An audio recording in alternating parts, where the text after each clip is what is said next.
ఇక్కడ ప్రతి ఒక్కరికి చెప్తున్నాను, బాధ ఆవేదన కలిగింది. నేను ఒక వ్యక్తిని రిఫర్ చేస్తే అది ఒక సామాజిక వర్గానికి అందరికీ కూడా దాన్ని చేసేసి యాజ్ ఇఫ్ నేనేదో ఆ సామాజిక వర్గాన్నే కించపరిచానని చెప్పేలాగా ఒక ఇది తీసుకొని వచ్చే ప్రయత్నం మీరు చేస్తున్నారు. ఆ రోజు ఇక్కడ ఉన్నటువంటి వాళ్ళు చాలామంది ఉన్నారు, ప్రెస్ వాళ్ళు కూడా ఉన్నారు. వచ్చినటువంటి నాయకులు మా వాడు చేసింది తప్పు, సారీ సార్ అన్న మాట కూడా వీడియోలో రావాల్సింది. వాళ్ళే స్వయంగా మా వాడు మాట్లాడినటువంటి తీరు తప్పండి, సారీ సార్ అని చెప్పినటువంటి మాట బయటికి రాలేదు. ఎడిట్ చేసిన వీడియోలు పెట్టి ఈరోజు ఎవరిని మభ్యపెట్టే ప్రయత్నం మీరు చేస్తున్నారు.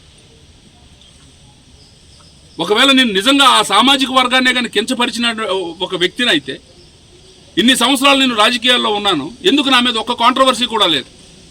ఏ రోజైనా నేను ఒక వ్యక్తిని కానీ ఒక సామాజిక వర్గాన్ని కానీ కించపరిచినటువంటి సందర్భం ఈ 15 సంవత్సరాల్లో మీరు చూపించగలరు?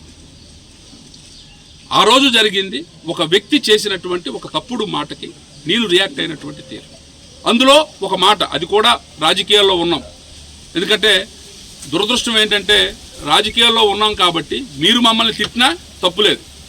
అదే మేము కానీ ఎవరినైనా ఏదైనా ఒక మాట అన్నాము అని అంటే అదేదో జాతీయ సమస్యలాగా క్రియేట్ చేసే పరిస్థితి. సో మీరు మమ్మల్ని తిట్టొచ్చు, మేము మనుషులం కామండి. ఆ కోపాలు వస్తాయి. పొరపాటున నోరు జారాను, అది కూడా ఒక వ్యక్తి మీద జారాను.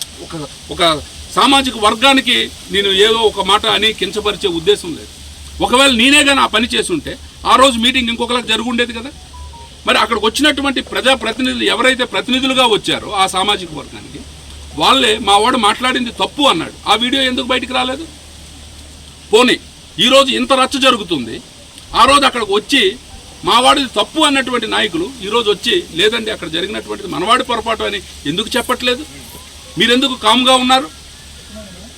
మీరు కామ్గా ఉండి ఆ మంటల్లో వేరే పార్టీలు చలికాగాలని ప్రయత్నం చేస్తుంటే ఎందుకు దీన్ని ఆపట్లేదు?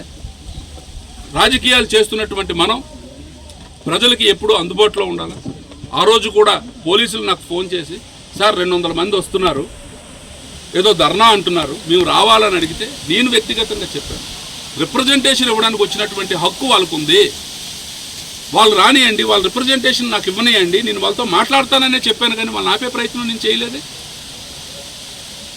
సో దయించి ఇక్కడ ఉన్నటువంటి ప్రెస్ ద్వారా ప్రజలందరికీ కూడా విజ్ఞప్తి చేస్తున్నాను, దయించి ఈ కార్యక్రమం ఇక్కడితో ముగించేస్తే అది ప్రజలకి మంచిది, మనకి మంచిది. అనవసరంగా దీన్ని రాద్ధాంతం చేసే ప్రయత్నం చేయటం, దీన్ని కొంతమంది రాజకీయ లబ్ధి కోసం వాడుకునే ప్రయత్నం చేయటం మాత్రం మనసుకు చాలా బాధాకరంగా అనిపిస్తుంది. దయించి ఈ సమస్యని ఇక్కడితో పరిసమాప్తం చేస్తారని తెలియజేసుకుంటూ, ఎవరైనా మనోభావాలు దెబ్బతిన్నట్లయితే దయించి నేను నా మాటలను వెనక్కి తీసుకుంటానని మీడియా ముఖంగా తెలియజేసుకుంటూ సెలవు తీసుకుంటాను. Thank you.